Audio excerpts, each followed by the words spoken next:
I'm Stephen Schmidt from the Greenwich Library. My guest today is novelist Stephen Wright, whose debut novel, The Coyotes of Carthage, came out in April in Echo Books.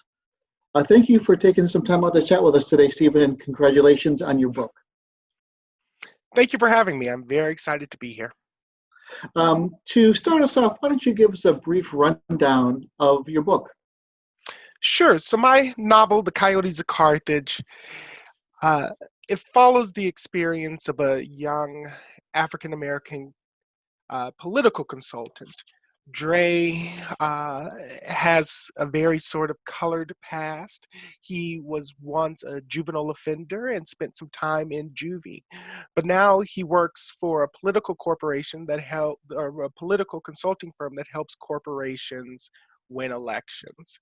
And so this book follows his experience with one election. He's running what's called a dark money campaign. That's a money financed by corporations where the money is largely anonymous in a small town in South Carolina. So he takes the journey from DC to South Carolina to help persuade folks to sell some land to a mining corporation. He's been given about $250,000 and he has an assistant named Brendan. And their job really is to integrate into the town and to figure out sort of the political systems of the town and to persuade people to sell some land, even though it may not be in the town's best interest. Some reviews I read about the book refer to it as a comic novel. While there are some humorous moments in the book, for sure, I would consider it more of a social novel. What were your intentions? Yeah, one of the gratifying things about the reception of the book is that people are not only thinking, but they're laughing. When you're a writer and you're at home and you're making jokes, you have no idea if they're going to land. And so, the jokes were funny to me and they were funny enough to last the revision. And, I write at home and I have a dog and I tell her the jokes and she's not much of a laugher, but, she is part of sort of my writing process.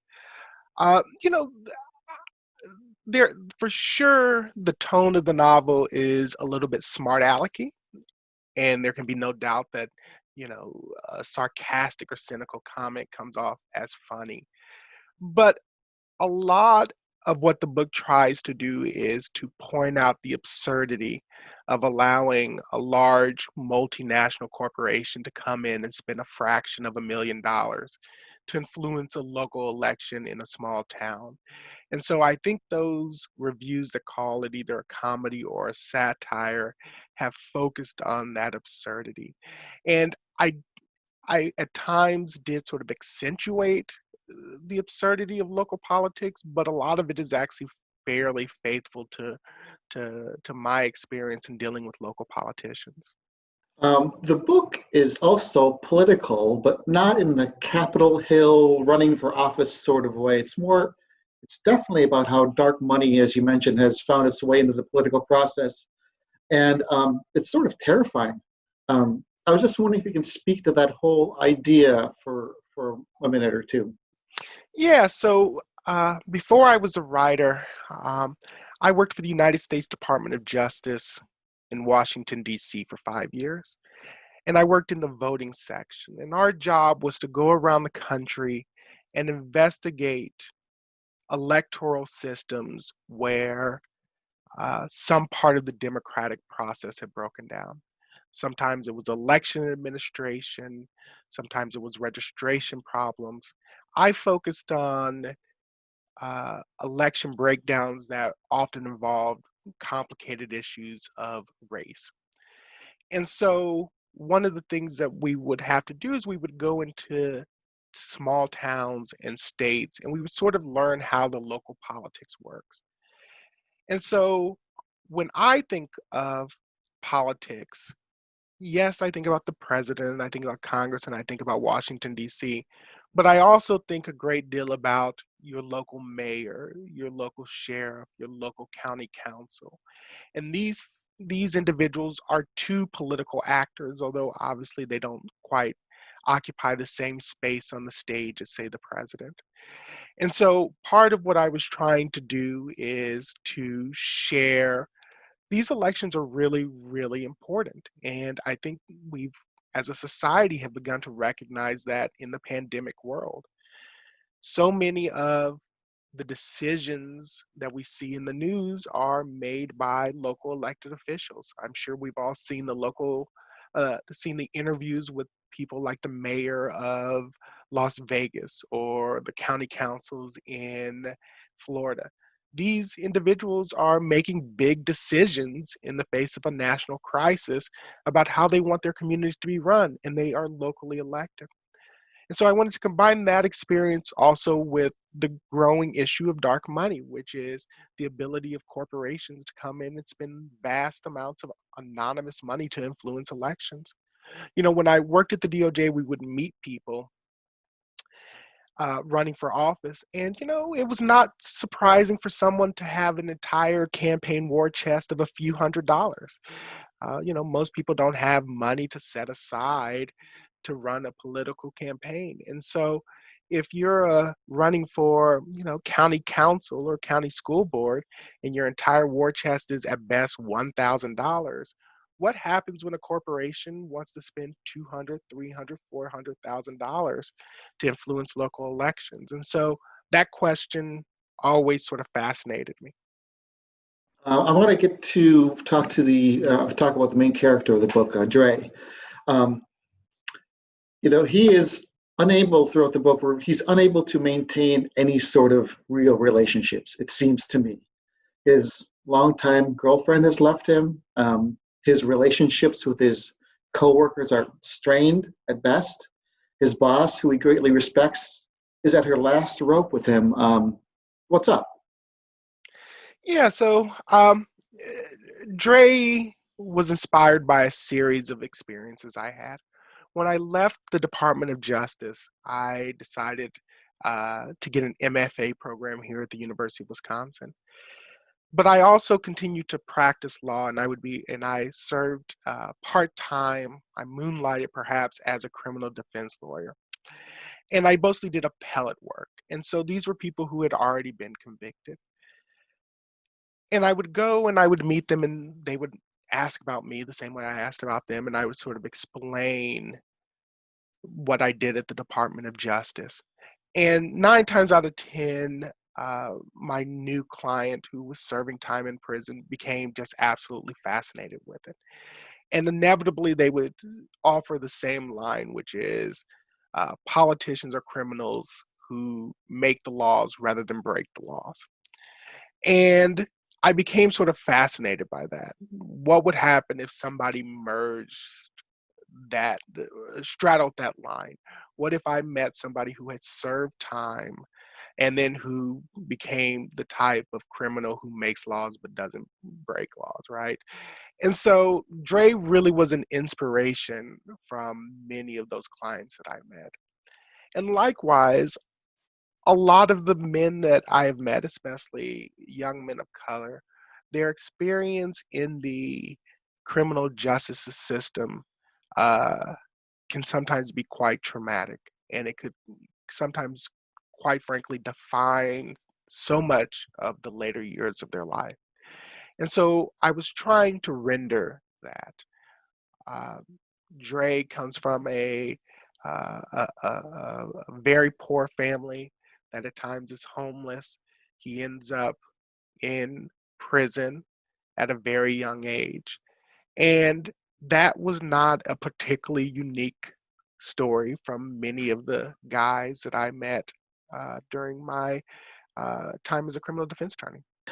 Um, Dre's job in this particular case is to essentially convince people to vote against their self-interest. At least that's the way I was reading it. And he goes about it by using phrases and relying on what people think is the patriotic thing to do. Why are certain people so easily swayed by this sort of talk?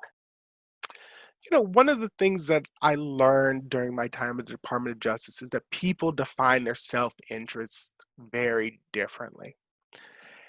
And especially for certain classes or demographics of society, they're not really thinking about self-interest in terms of economic power.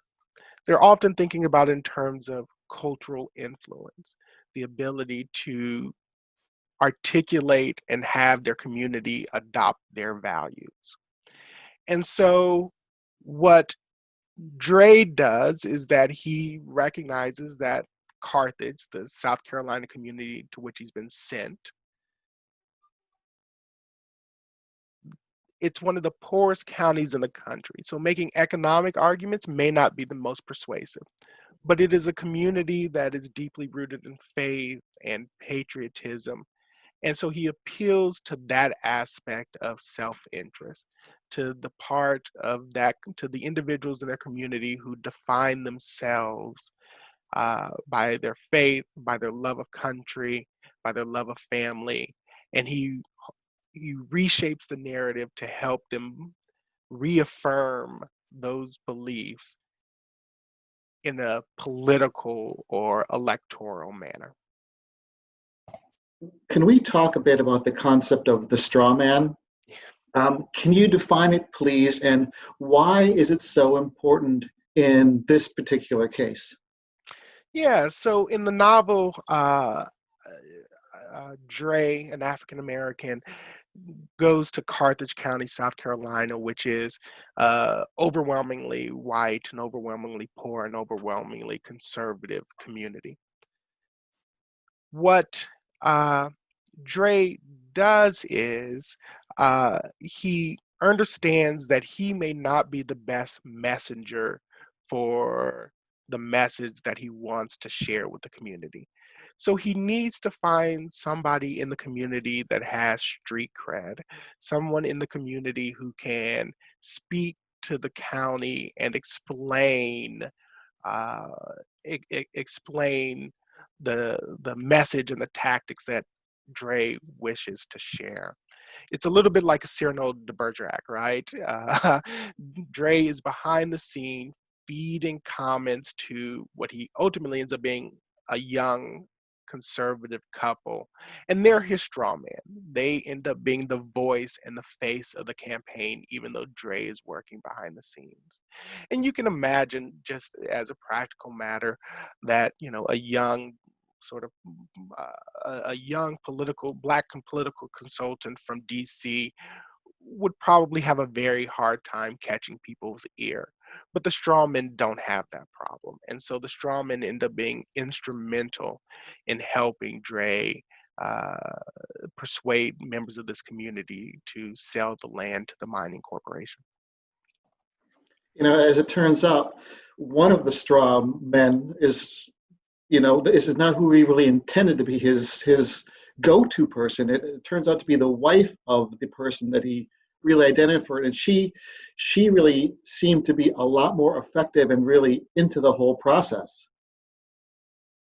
Yeah, so one of the characters' name is Charlene Lee, and she ends up being one of the strawmen. You know, she's one of my favorite characters. I spent a lot of time in the South. I was born in Nashville. I graduated from high school in Augusta, Georgia. I went to college and grad school in North Carolina. And when I worked at DC, overwhelmingly my cases were in the Deep South, Arkansas, Texas, Mississippi, Alabama.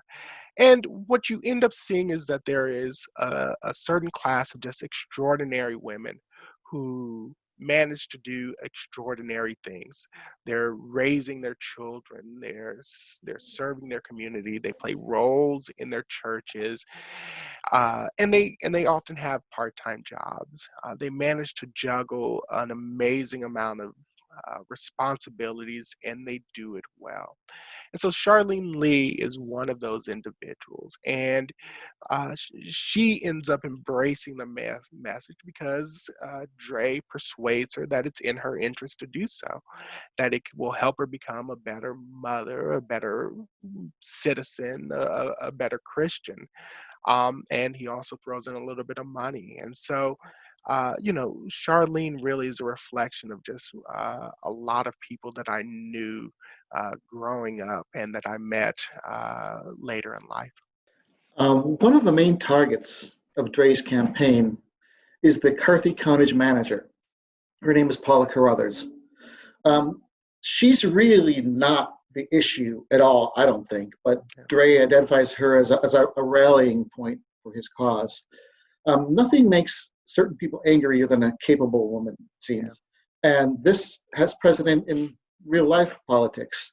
Why do you think Dre chose this strategy? And can you give us some background for why you chose to pursue this particular storyline? Yeah, so once again, that storyline was born out of my experience at the United States Department of Justice.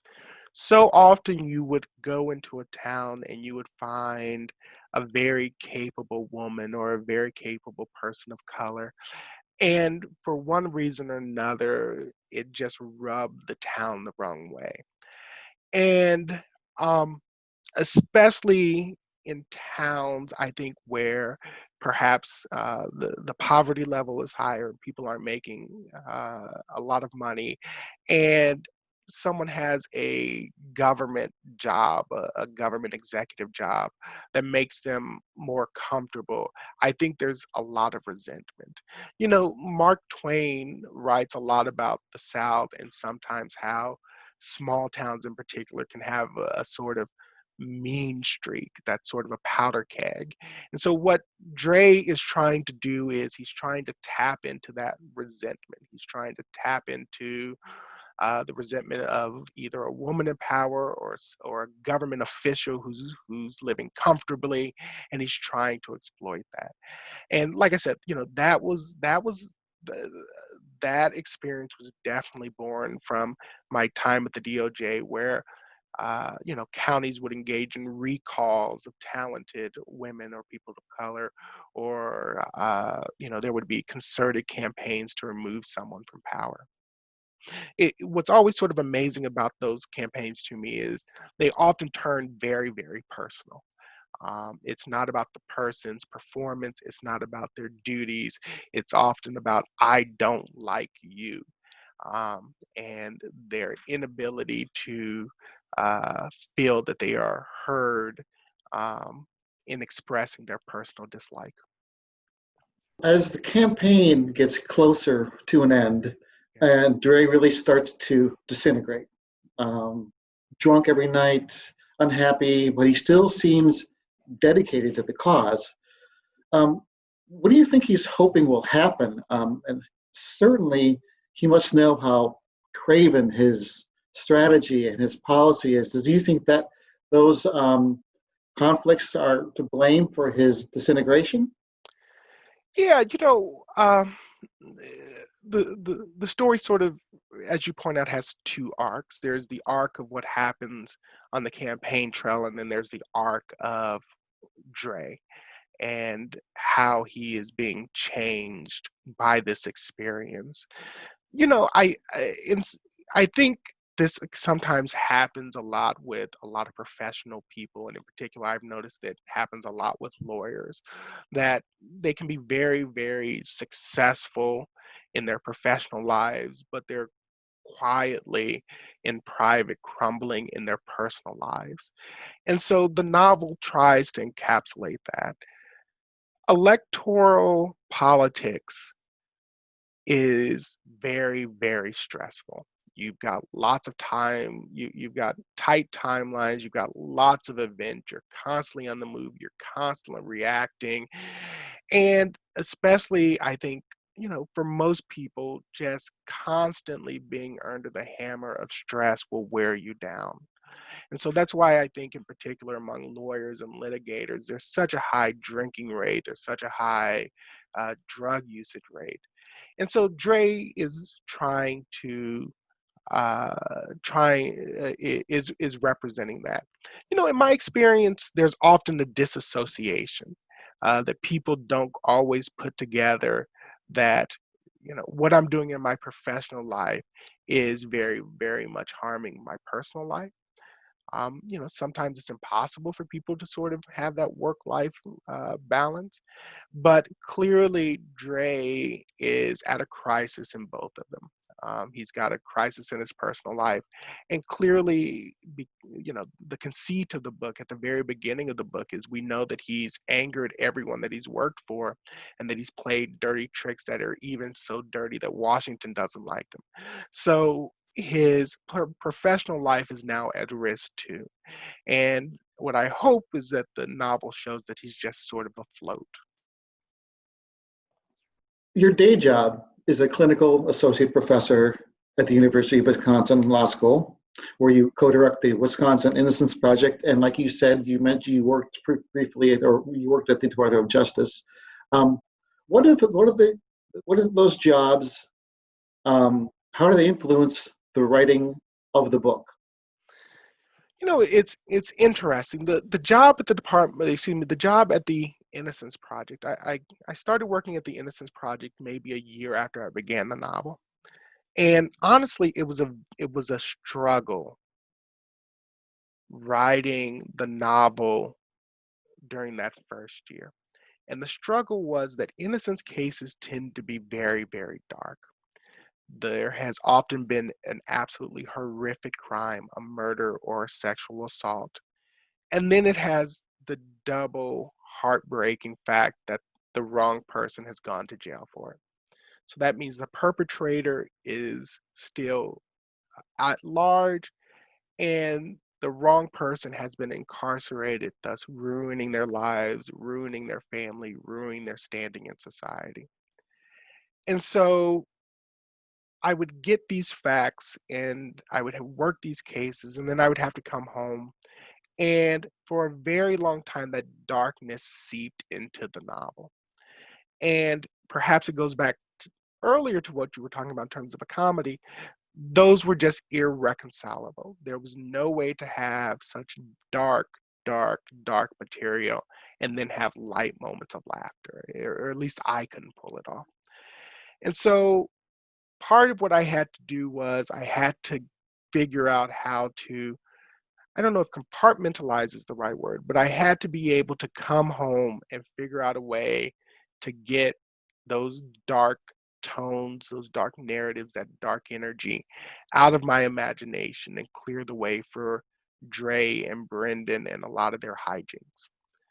Um, I will also say, working at the Innocence Project, you begin to fully see the way that incarceration can sometimes be very, very traumatic. I've been fortunate to be a part of 3 exonerations. And I can tell you the data from around the country is that people who have been wrongfully convicted, or people who sometimes have been excessively punished, their reentry to society is often very hard. They have sleeping problems, they have trust problems, they have family problems. And so what I hope is that the novel, uh, my hope is that the novel reflects that accurately. Um, so, can you briefly explain why you decided to write this novel, and how did the process of getting it published come about? So I have an MFA from the University of Wisconsin-Madison, and it's a 2-year program. And then about the end of the 3rd semester, I wanted to write a novel. As I'm sure many of your viewers know, MFA programs, the basic unit of most MFA program is short stories. And so you sort of graduate to the novel. And I felt I was at that position. And so I was talking to a lot of my friends and mentors, Linda Berry, Lori Moore, Ron Kuka, Judy Mitchell, and they were like, you should write a novel, but be sure to write a novel that only you can write. And so I had to sort of think, like, what narratives are out there that haven't been told. And so I sort of came on this mix. There aren't, in my opinion, that many stories about places like Carthage. There aren't that many stories about people like Dre. And then was able to add the benefit of having that criminal justice and voting rights experience. The novel took, I foolishly thought I could finish the novel in a year and a half, but it ended up taking about 4.5. The novel, as it was written, was about twice as long. I think this is about 80,000 words, which is a pretty standard novel. My original manuscript was like 140, 150,000 words. So I had to basically cut it in half. And like I said, I was grateful to those mentors who read the book and offered thoughts on how best to do that. But I was fairly lucky to get representation. I think fairly early on. I think I sent it out to a couple people, and my wonderful agent Kent Wolf, I think, read it in 24 hours. And then the process just sort of took off. We were very fortunate that several publishing houses showed interest. The team at Echo, and in particular, my editor, Zach and Sarah, have been extraordinary and very thoughtful and great cheerleaders for the book. But yeah, it's sort of been a fairy tale. I always say that, and I do believe it to be true, is I'm sort of amazed at every single step of this. I'm amazed that I wrote and finished a novel. I'm amazed that I was able to get an awesome agent. I'm amazed that Echo decided to have faith in the book. I was amazed when we sold the television rights. I was amazed when we started getting good reviews, and I'm amazed that I'm here today. That I'm fortunate enough to talk to you all about the novel. Getting back to that novel real quick, what does the term coyotes in the title refer to? Is it predators, or is it roadkill, or both? Yeah, so there are literal coyotes in the book, and they can often represent many things to many people. But I think it's also clear that political consultants have a little bit of coyote in them. And in particular, as we see Dre becomes more and more isolated, getting removed from the pack. And so the coyotes' intent is that the coyote is is in the book, the actual animal is often seen as a nuisance, as a disturbance, as a destabilizing force. People regularly just hunt them because they are predators who sort of uproot people's lives. And then there's sort of the idea that perhaps Dre too is a coyote in his own way and doing the same thing. So, Stephen, to close us out today, I'm wondering if you would be so kind as to read a bit from the book, and feel free to set the stage before you do. Sure. Thank you.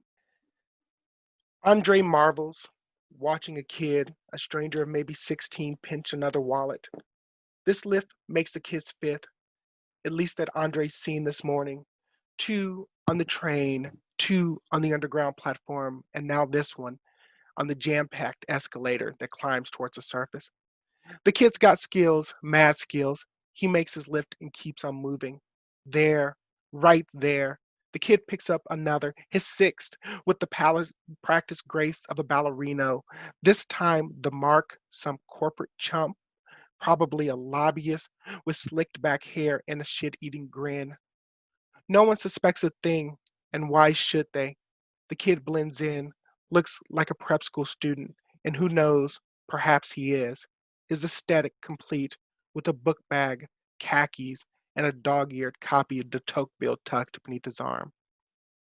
The kid reminds Andre of himself at that age, lean, hungry, still eyes with smooth skin, but Andre concedes that he never possessed this kid's talent. Above ground, the kid disappears into the big city bustle, and Andre thinks, good for you, you little man, go in peace. For sure, the kid has plenty of places to hide. Northwest this morning is a mess. Snowy, busy, noisy, the perfect urban jungle in which to flee. Andre works around the corner, and a lifetime ago, his family made a home inside a boarded up rat hole 6 blocks over. Andre has, in fact, lived in the district his entire life, 35 years, save a stint across the river, 2 years in juvie for a grift gone bad on a nearby street. 17 years ago, when he left Kitty Correctional, he'd never imagined he'd work on K Street or that he'd own a walk-in closet full of three-piece suits. And the sudden realization that he might lose it all cuts like a shard of glass crushed into the lining of his stomach. On the corner, a homeless man sits atop a grate, his fist punching a peg leg that peeks from beneath his blanket. The man howls, frustrated that no one will help a white veteran. Most folks ignore him. Some folks laugh. A doe-eyed blonde, maybe 19 or 20, drops coins into his tin cup. The man sifts the change, sorting nickels from pennies, then pitches the gift back into the blonde's face. Bitch, what the fuck am I supposed to do with 18 cents? Steve, tremendous. Thank you so much. Thanks again for chatting with us. Once again, I'm talking to Stephen Wright. His debut novel is called The Coyotes of Carthage, published by Echo Books. Feel free to hop over to the Greenwich Library website to check out the ebook or the e-audiobook, or call our friends at Diane's Books in Greenwich, and I'm sure they would be happy to mail a copy directly to your door. Stephen, thank you so much. Thank you for having me, and I hope you all enjoy the book. Thank you very much. See you next time, everybody.